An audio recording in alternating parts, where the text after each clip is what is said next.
Oh yes, salut tout le monde.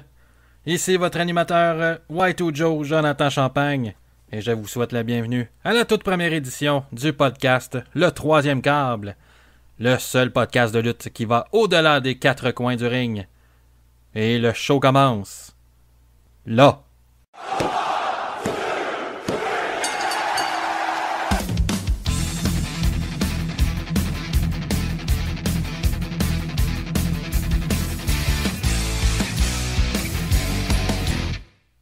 Oh que oui! Mesdames et messieurs, adultes de tous âges, bienvenue au podcast Le Troisième Câble. Oh oui, je suis vraiment excité, vraiment énervé. J'ai le poil dressé sur le bras. Ça va être écœurant. Donc avant de commencer, laissez-moi me présenter. C'est qui ça, Jonathan Champagne? Ben c'est bien simple. Je suis un gros fan de lutte depuis plus de 30 ans. J'ai surtout suivi, la WWE évidemment, anciennement la WWF. Mais ça, on n'en parlera pas pour pas qu'un pendant me poursuive. J'ai aussi suivi pas mal la WCW à l'époque. Un peu de TNA au début des années 2000 quand il était bon. Et donc, c'est pas mal ça. Donc, si vous attendez à ce que je parle de la New Japan Wrestling ou Ring of Honor ou Impact Wrestling, malheureusement, ça sera pas le cas. J'ai pas assez de connaissances sur ces fédérations-là, donc j'en parlerai pas dans mon podcast. Je vais surtout plus me concentrer sur la WWE et peut-être sûrement mentionner là, au passage des fois là, un petit peu la NWA Power et évidemment la All Elite Wrestling.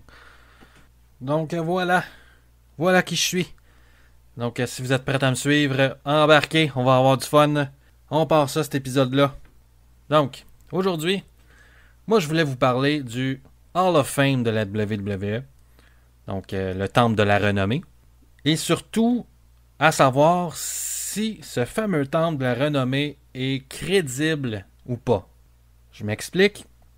Ce qui arrive avec ce fameux temple de la renommée pour la WWE, et qui est selon moi le premier problème majeur, est que il n'existe tout simplement pas.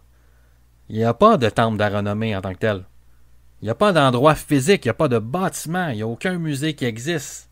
Il n'y a même pas une petite exposition là, en ville quelque part. Il n'y a rien. Ce qui fait qu'à chaque année, on organise un Hall of Fame qui a plutôt l'air d'un party, d'un événement de PR pour faire plaisir aux sponsors, pour remplir ses poches, se taper un petit peu dans le dos en se disant « Regardez comment on est beau sur notre beau 36 ». On est bien habillés, regardez les beaux costumes, les belles robes, on est gentil, on rend hommage aux grands de l'industrie, on leur donne un beau petit bijou dans les mains, une petite plaque pour dire merci, va mettre ça sur ton foyer chez vous mon gros. Et voilà, c'est fini. Et je trouve ça vraiment dommage parce que la fédération, la WWE, selon moi, pourrait amplement bénéficier d'un musée, même d'un musée payant, où est-ce que tu charges les visiteurs un petit montant à l'entrée pour qu'ils puissent venir observer les différentes expositions. Tu peux même mettre ça sur plusieurs étages, parce qu'on s'entend avec le nombre de lutteurs intronisés dans le temple de la renommée. Il y aurait bien du stock à exposer, là, donc on pourrait faire bien de l'argent avec ça. Puis même chaque lutteur pourrait avoir son espèce de plaque commémorative avec une liste de ses meilleurs moments, les meilleurs matchs. Pourrait aussi avoir un endroit où est-ce qu'il y a un ring d'installer même. Où est-ce qu'on y montre ce qui se passe au Performance Center, les entraînements des nouveaux lutteurs. Pourrait même y avoir une façon de rentabiliser ton musée en exposant les différents items que tu as dans ton warehouse. Pour ceux qui ne le savent pas, la WWE a un warehouse, donc un espèce de gros entrepôt, où est-ce qu'il y a une quantité folle d'accessoires, d'anciens costumes, les vieilles ceintures qui ne sont plus utilisées aujourd'hui, un paquet d'affaires dans ce genre-là, même l'ancien stage de SmackDown, je ne sais pas si vous vous souvenez, l'ancien stage où est-ce qu'il y avait un gros point, mais ce fameux point-là est entreposé dans le warehouse. Et ça pourrait être intéressant d'inclure ça dans cette espèce de musée-là pour le temple de la renommée.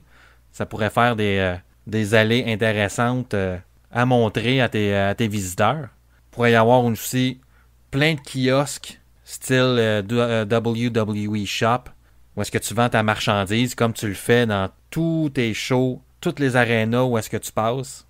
Donc, il y aurait même moyen de faire de l'argent avec ce musée-là, selon moi, si tu es prête, en tant que compagnie, d'investir pour soit la faire bâtir ou acheter un building qui est plus utilisé. Parce qu'en n'ayant aucun endroit tangible pour ton temple de la renommée, selon moi, c'est très difficile de le prendre au sérieux. Surtout comparativement aux autres sphères un peu là, du sport et du divertissement, comme le hockey ou le basketball professionnel, ou même le rock and roll, qui possèdent tous trois leur propre temple de la renommée physique.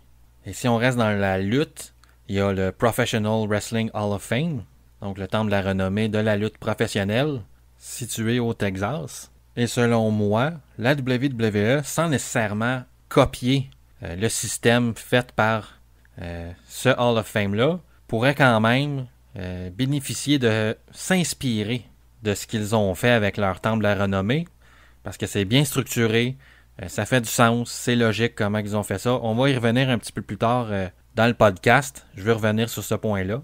Mais si on reste sur la crédibilité ou le manque de, c'est difficile de prendre le Hall of Fame de la WWE au sérieux quand justement c'est supposé être une célébration des légendes de la WWE, donc qui ont combattu dans ton ring, et que la plupart ou une très grande partie de tes intronisés n'ont jamais été un de tes employés à la WWE, n'ont jamais mis un pied dans un ring de la WWE. Et là, j'ai une liste devant moi, je les nommerai pas toutes parce qu'il y en a beaucoup, mais là, on parle quand même de gros noms, là, comme Gordon Solie, Nick Bockwinkel, Vern Gagne, Gorgeous George, même les Four Horsemen, Abdullah the Butcher. Lui, je me demande vraiment qu'est-ce qu'il fait là. On a aussi Mil Mascaras, qui, si vous vous souvenez bien, son seul grand moment à la WWE, c'est quand il s'est lancé lui-même à l'extérieur du ring, par-dessus le troisième câble, au Royal Rumble 97. Mais après ça, il n'a rien fait. C'était sa seule présence à la WWE, qui, selon eux, justifie une intronisation au temple de la renommée. C'est un peu ridicule. D'autres noms comme Carlos Colon, Antonio Inoki, et j'en passe, là, comme vous pouvez voir, là, de très gros noms. Et je tiens à préciser, c'est pas des personnes qui ne méritent pas une place dans un temple de la renommée. Au contraire, c'est toutes des gens qui ont eu des grosses carrières, qui ont eu un impact majeur dans le monde de la lutte, mais pas à la WWE. Et si on reste dans cette optique-là qu'il y en a qui ne méritent pas leur place, parce que à la base, c'est supposé être ça, le temple de la renommée. C'est que c'est supposé d'être basé sur le mérite, sur la carrière que tu as eue, ou en tout cas la longévité de ta carrière, et surtout sur l'impact que tu as eu sur ta discipline. Je trouve ça aberrant que des noms comme Coco Beware, Hillbilly Jim, pour ne nommer que ceux-là, fassent partie du temple de la renommée, parce que ils n'ont pas nécessairement eu une grande carrière. Oui, ok, ça a été quelques beaux moments par-ci et là, ils ont été très populaires auprès des fans. Est-ce que ça justifie cet honneur-là d'être dans le Hall of Fame? Selon moi, non. Surtout qu'ils n'ont jamais remporté aucun titre, ou du moins de titre majeur. C'était surtout juste des attractions pour divertir le public. Écoute, si c'est ça que ça prend pour être dans un temple de la renommée, avoir un petit perroquet sur ton épaule, ou taper du pied en chantant Country Boy, écoute, petit message aux gens en ce moment à la WWE, prenez note. Avant de poursuivre, un bref bulletin de nouvelles. On apprenait récemment que Sarah Logan, anciennement de la WWE, attendait un enfant avec son mari Eric Rowe, donc des Viking Raiders. On leur souhaite tout le bonheur du monde.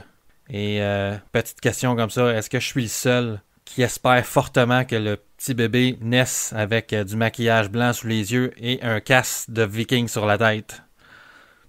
Je suis sûrement le seul. Aussi, on apprend aujourd'hui que Renee Young se serait finalement remise de la COVID. On se rappelle qu'elle avait testé positive il y a quelque temps. Elle et son mari Jon Moxley, anciennement Dean Ambrose, sont donc confinés depuis quelques semaines à leur domicile. Donc si les deux testent négatifs la semaine prochaine, ils pourront revenir au travail. Ce qui voudrait dire que Jon Moxley pourrait finalement affronter Brian Cage lors de Fight for the Fallen mercredi prochain pour la ceinture AEW. Autre point important à souligner concernant le manque de crédibilité du Hall of Fame est selon moi l'inclusion des intronisations spéciales lors des cérémonies que je trouve un peu douteuses. Et là, ces intronisations spéciales-là, on parle de la Celebrity Wing, le Warrior Award et le Legacy Wing, qui, selon moi, n'ont aucunement d'affaires dans le Hall of Fame, ou du moins, si on doit les laisser intacts dans les cérémonies, au moins qu'on modifie un peu l'approche ou le critère d'admissibilité. Parce que c'est un peu baboche, c'est un peu flou, là. Comment ils considèrent leurs intronisés. Commençons avec le Celebrity Wing. Honnêtement, pourquoi? Pourquoi qu'on devrait avoir dans le Hall of Fame une aile de célébrité? T'sais, à moins que la célébrité en tant que telle ait eu une grosse carrière dans la lutte, ça n'a pas sa place. T'sais, si on regarde le temple de la renommée du hockey, il n'y a pas de célébrité, là. C'est des joueurs. T'sais, tu vas retrouver des Steve Yzerman, tu vas retrouver des Wayne Gretzky, tu vas retrouver Maurice Richard, tu vas retrouver Patrick Roy, tu vas retrouver des gens qui ont eu une grosse carrière, une grande carrière au hockey, mais tu n'auras pas des célébrités. Il n'y a pas Marc Messier qui est intronisé pour son personnage de Marc Gagnon dans Lancer Compte, là, on s'entend là. T'sais, c'est pas parce que Rémi Gérard a joué le rôle d'un coach de hockey dans les Boys qu'on va lui faire une place aux côtés de Scotty Bowman, là. On s'entend là. Même chose un peu pour le Hollywood Walk of Fame, le fameux trottoir où est-ce qu'il y a les étoiles d'acteurs à Hollywood. T'sais, on fera pas une étoile à Michael Jordan parce qu'il a joué son propre rôle dans Space Jam. Ça serait ridicule, c'est niaiseux. Donc pourquoi que la WWE aurait une aile de célébrité?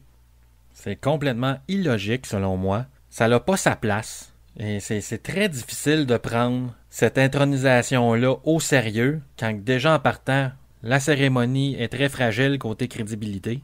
Surtout que si on regarde là, en tant que tel la liste des fameuses célébrités qui ont été intronisées au fil des années, il y en a plusieurs là qui ont aucunement d'affaires là.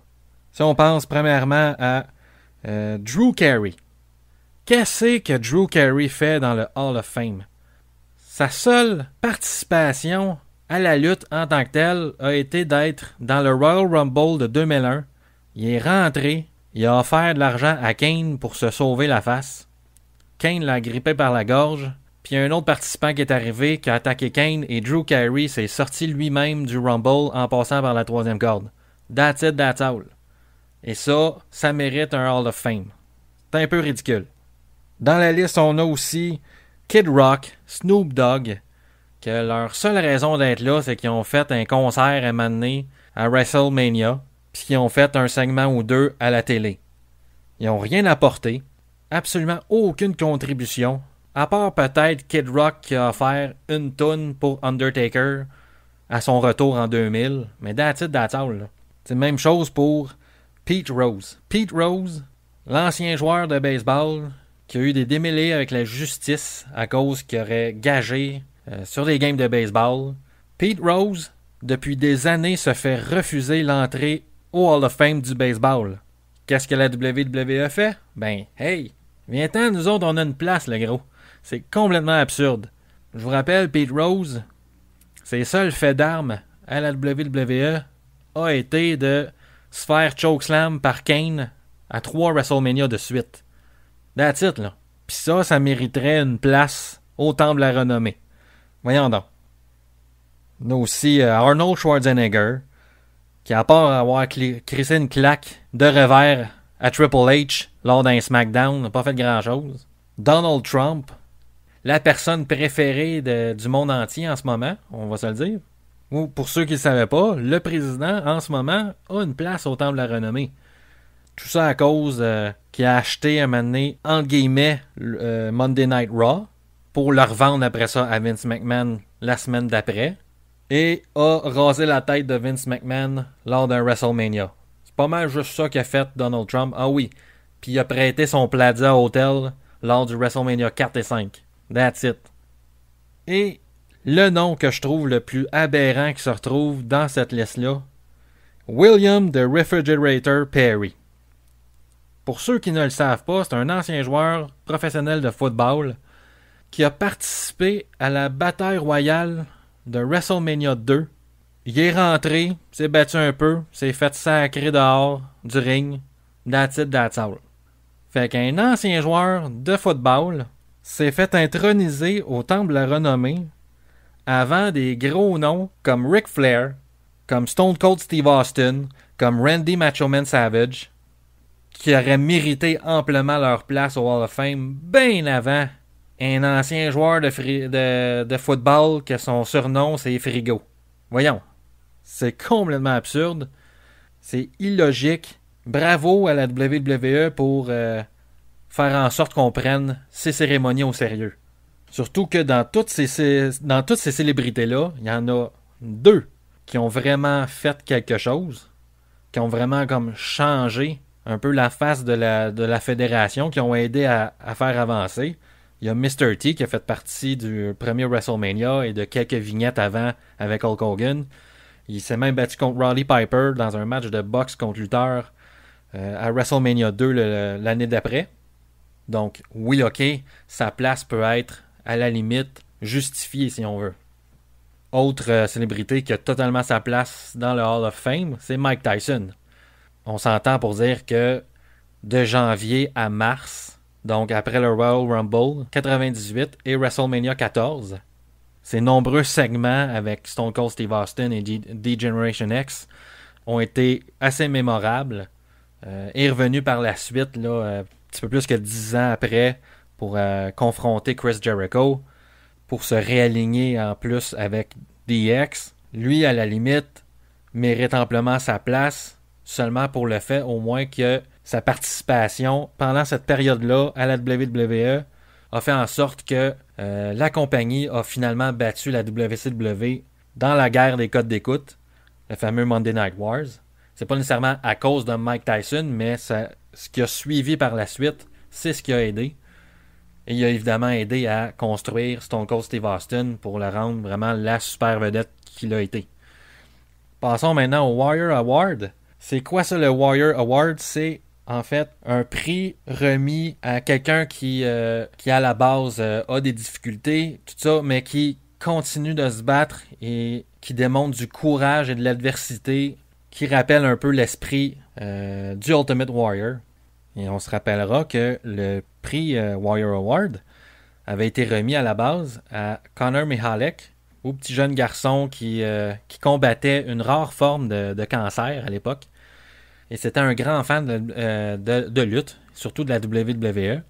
Et son héros, c'était Daniel Bryan. Il avait réussi à le rencontrer backstage. Il l'avait rencontré aussi par la suite. Là, on l'a vu souvent dans les vidéos avec Batista, AJ Lee, avec Stephanie McMahon. On l'avait même vu qu'il avait fait un tombé, là, un 1-2-3 sur Triple H. L'arbitre l'avait compté et tout. C'était des beaux moments. C'était des beaux vidéos touchants. C'était le fun. Puis, la WWE avait appris que Connor, lui restait pas beaucoup de temps à vivre malheureusement et avait décidé de l'inviter à être en première rangée avec son papa à WrestleMania 30, là où est-ce qu'il a pu voir son héros Daniel Bryan remporter le titre de championnat du monde à la fin du combat principal de l'événement. Donc c'était un beau moment, c'était vraiment touchant. Et ce qui est particulier, c'est que Connor est décédé le 25 avril, 2 semaines et demie seulement après Ultimate Warrior, qui venait tout juste, justement, dans ce week-end de WrestleMania, se faire introniser au Hall of Fame. Donc, pour comme rendre hommage aux 2 personnes, la WWE avait décidé de créer ce Warrior Award et de le remettre à Connor comme son premier récipiendaire.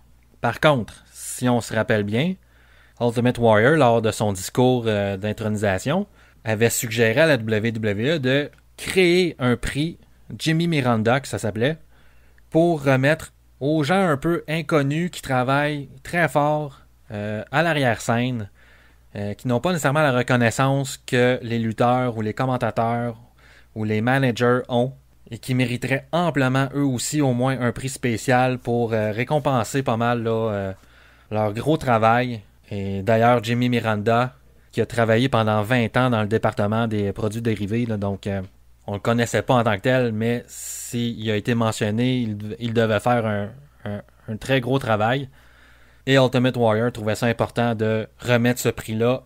Et la WWE, suite au décès de Conor Mihalek, ont décidé d'un peu comme modifier cette suggestion-là pour le remettre, comme j'ai dit, aux gens qui, dans la vie, ont plusieurs difficultés physiques, des retards, des trucs comme ça, mais qui continuent de se battre, qui démontrent de l'adversité et beaucoup de courage, beaucoup de force. Et en soi, c'est honorable comme prix. Mais en même temps, ça leur aurait été encore plus honorable de suivre la suggestion de Warrior et de le remettre à tes employés qui travaillent extrêmement fort et que leur travail justement n'est pas reconnu.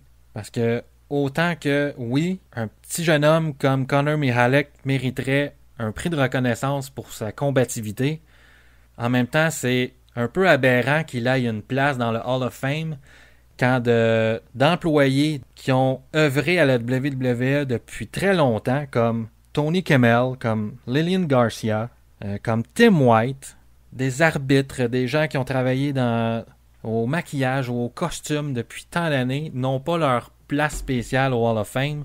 Selon moi, c'est un peu ridicule. Et écoutez-moi bien, je ne dis pas encore une fois que des jeunes comme Conor Mihalek et tous les autres récipiendaires les années d'après ne méritent pas une reconnaissance de leur courage.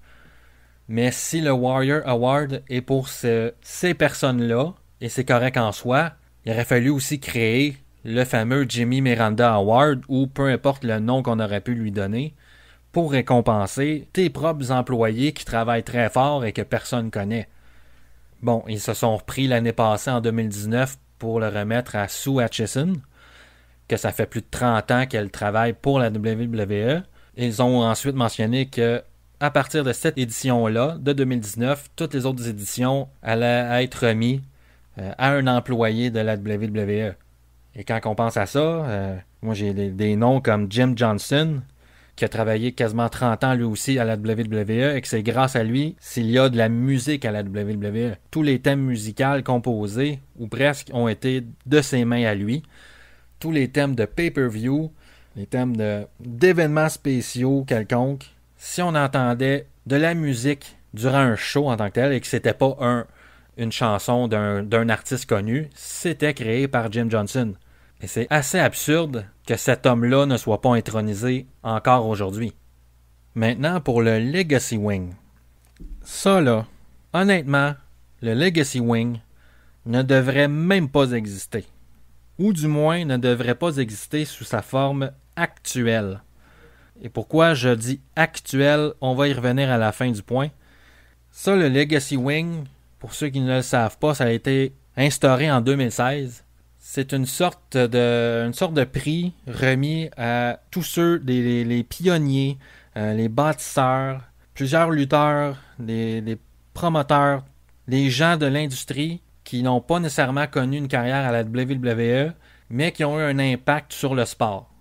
L'affaire, c'est que ceux de la Legacy Wing sont intronisés par un vidéo package, par un petit montage vidéo de quelques minutes seulement. On voit leur nom pendant quelques secondes et c'est fini après. Et pourtant, il y a plusieurs gros noms là, dans cette Legacy Wing-là.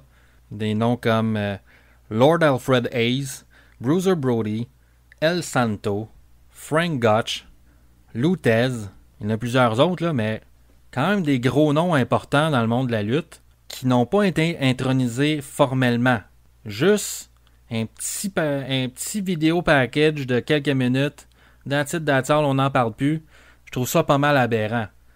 Surtout si on revient en arrière et on parle de ceux qui ont été intronisés, comme le Celebrity Wing, ou plusieurs autres lutteurs qui ont été intronisés qui ne le méritaient pas vraiment.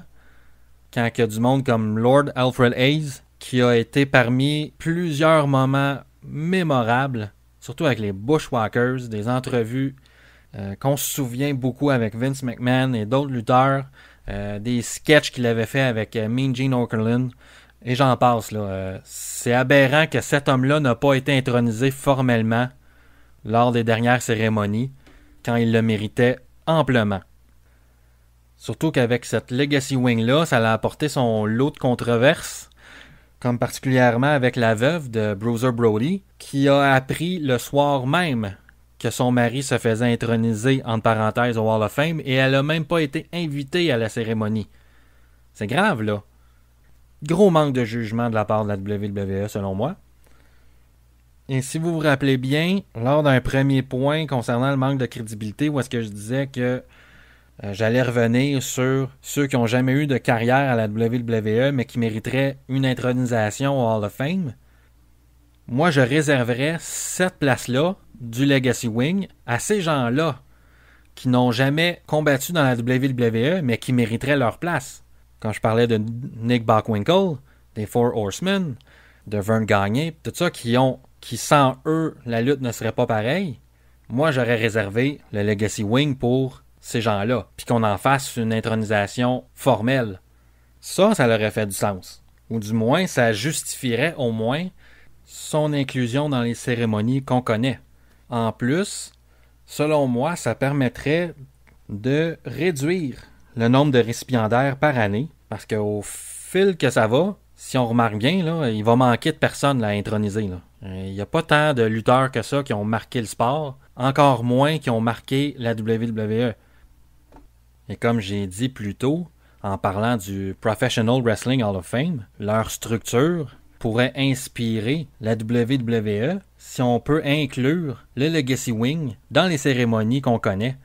De la façon qu'eux fonctionnent, le Professional Wrestling Hall of Fame, c'est qu'il y a tout le temps minimum 2 inclusions pour des pionniers qui ont œuvré surtout là, dans les années 40 et avant ça là, de la guerre civile.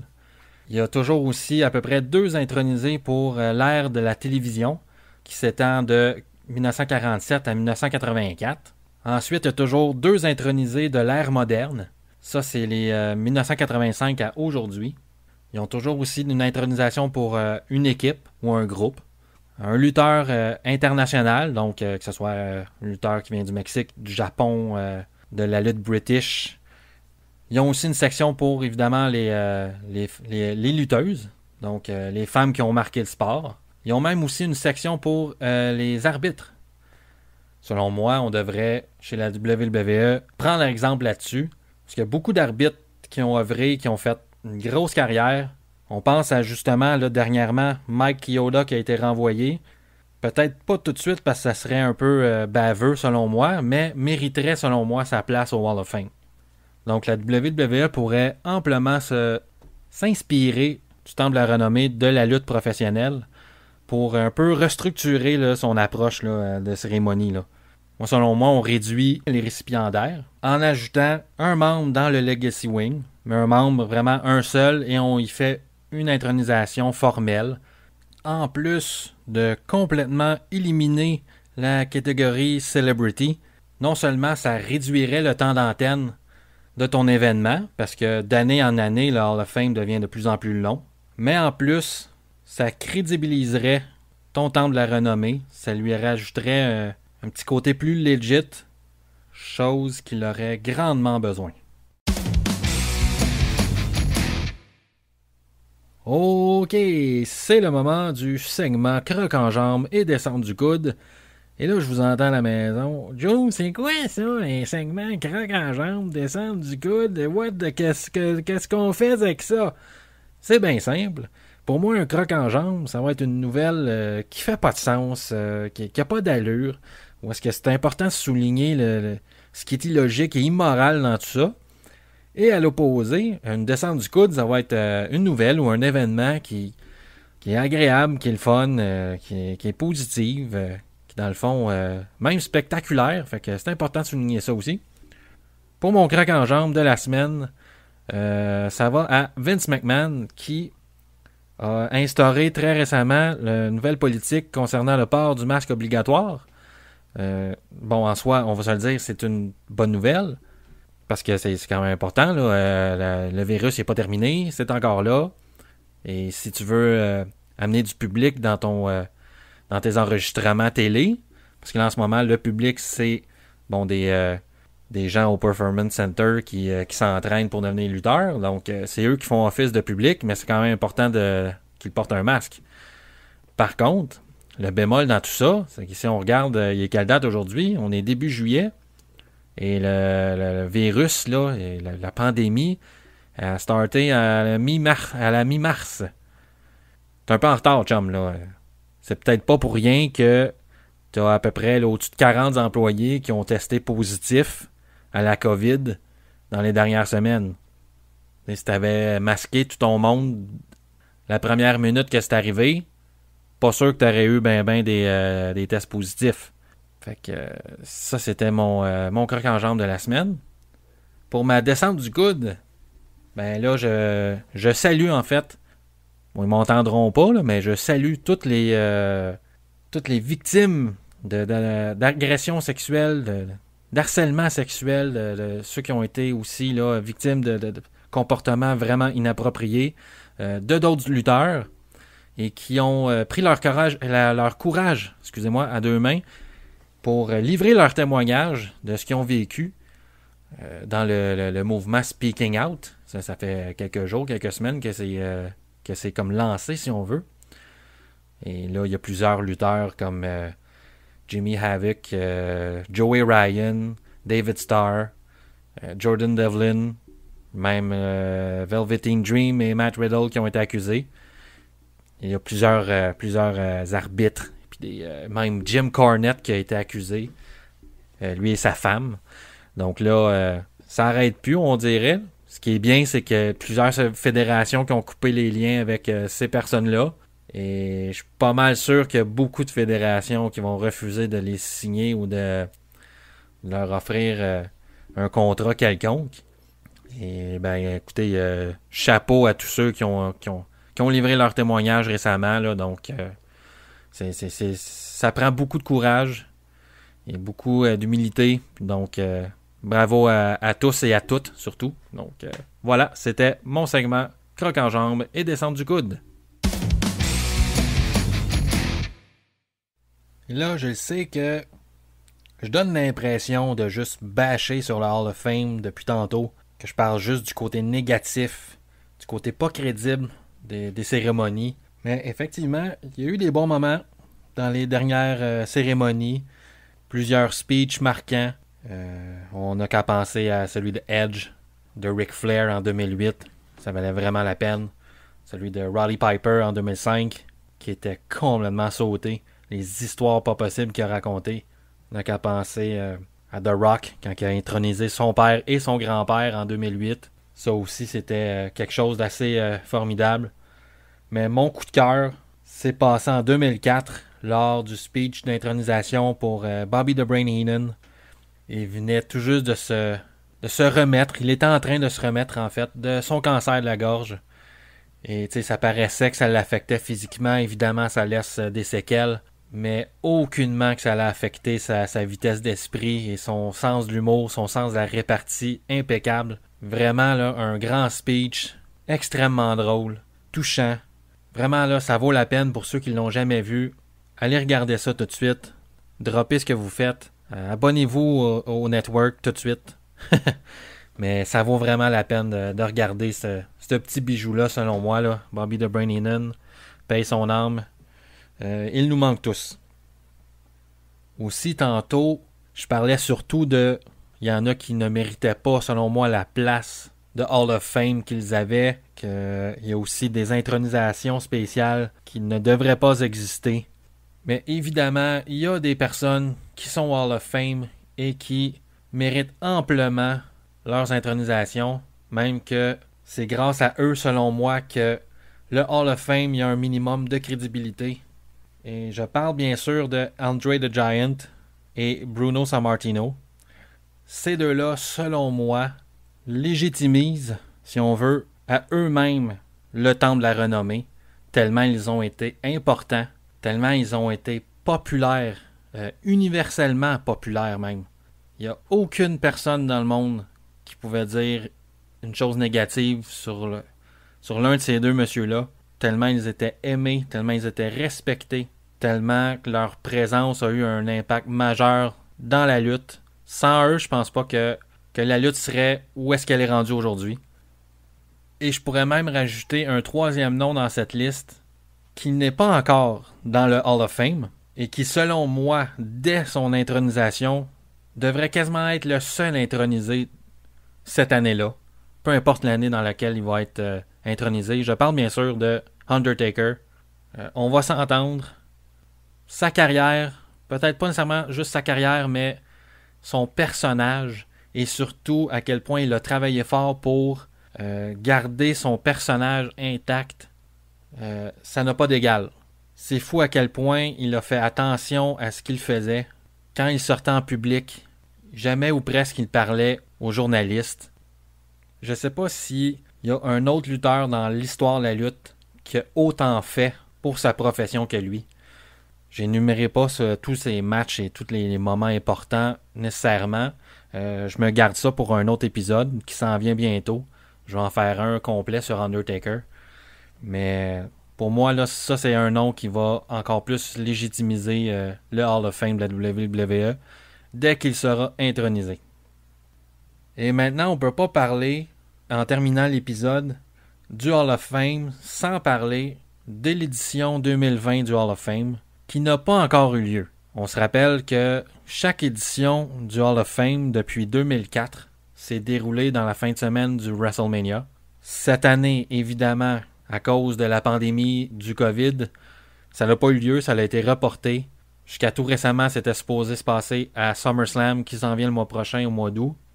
Et là, de plus en plus, ça se concrétise. SummerSlam va devoir être présenté au Performance Center, comme tous les derniers shows dans les derniers mois. Évidemment, ça m'étonnerait bien gros qu'ils décident de faire le Hall of Fame 2020 au Performance Center sans aucun public. Et rendu là, je vous pose la question, on fait quoi avec ce Hall of Fame? Est-ce qu'on le présente quand même? Est-ce qu'on attend encore plus longtemps? Est-ce qu'on attend au Survivor Series, qui est le prochain gros show après SummerSlam, en novembre? Moi, honnêtement, je le laisserais tomber pour cette année. Je scraperais le Hall of Fame de cette année et j'attendrai à WrestleMania l'année prochaine. Peu importe ce qu'on peut dire sur les gens qui sont intronisés dans ce Hall of Fame-là, si les cérémonies doivent rester comme elles sont, selon moi, on ne devrait pas y toucher et attendre l'année prochaine au prochain WrestleMania quand on va quasiment être sûr qu'il va y avoir du public. Évidemment, on n'est pas encore sûr qu'il va en avoir, mais c'est quand même en avril prochain, là, donc on espère que tout soit redevenu comme avant, tout soit revenu à la normale et que le Hall of Fame et évidemment toutes les activités qui font partie du WrestleMania Weekend puissent revenir à la normale et être présentées comme ils se doivent.